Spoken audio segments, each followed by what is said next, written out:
દાહોદમાં કરોડો રૂપિયાનું સહકારી કૌભાંડ 1.33 કરોડની ઉચાપતનો પર્દાફાશ। દાહોદ જિલ્લાના લીમખેડા તાલુકામાં આવેલી દુધિયા ગામની ધી ઉન્નતિ સેવિંગ્સ એન્ડ ક્રેડિટ સોસાયટીમાં કરોડો રૂપિયાના આર્થિક કૌભાંડનો પર્દાફાશ થતા સમગ્ર વિસ્તારમાં ભારે ચકચાર મચી છે। ઓડિટ દરમિયાન બહાર આવેલા કૌભાંડમાં મંડળીના મેનેજર, કલેક્શન ક્લાર્ક અને 2 સભાસદો સામે ગંભીર આક્ષેપો સામે આવ્યા છે। પોલીસમાં નોંધાયેલ ફરિયાદ મુજબ આરોપીએ મળતાવળ કરી 1.33 લાખથી વધુની ઉચાપત કરી હોવાનું સામે આવ્યું છે।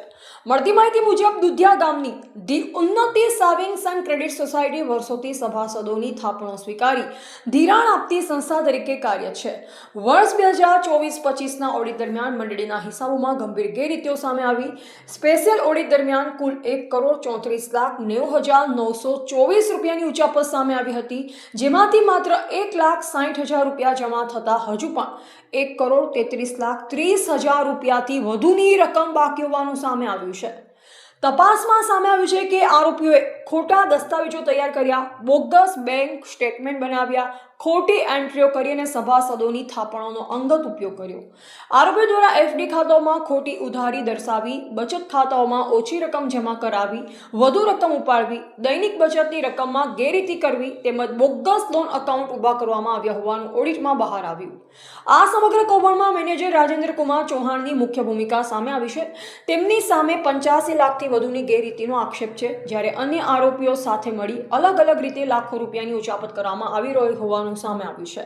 જ્યાં મુકામે ઉન્નતિ સેવિંગ્સ એન્ડ ક્રેડિટ સોસાયટી મંડળી ચલાવી છે, એમાં 2 ગામની સંખ્યા છે, દુધિયા અને પીપળી।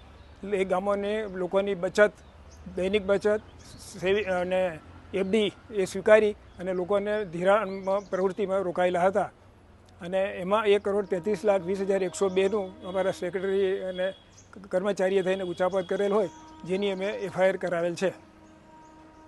આપનું નામ? ભરતભાઈ જસભાઈ, દુધિયા। લીમખેડા તાલુકાના દુધિયા ગામ સ્થિત ધી ઉન્નતિ સેવિંગ્સ એન્ડ ક્રેડિટ સોસાયટીના તારીખ 1/4/24થી 31/3/25 સુધીના હિસાબોના સ્પેશિયલ ઓડિટમાં 1,33,30,102ની ઉચાપત થયેલાનું ધ્યાને આવતા જિલ્લા રજિસ્ટ્રાર શ્રી સહકારી મંડળીનાઓની સૂચના મુજબ ક્રેડિટ સોસાયટીના વર્તમાન સેક્રેટરીએ ભૂતપૂર્વ સેક્રેટરી તથા કલેક્શન ક્લાર્ક તથા અન્ય 2 સભાસદો વિરુદ્ધ લીમખેડા પોલીસ સ્ટેશન ખાતે ફરિયાદ આપેલ હોય, જે ફરિયાદ લીમખેડા પોલીસ સ્ટેશન ખાતે બીએનએસની અલગ અલગ કલમો હેઠળ નોંધી લેવામાં આવેલ છે।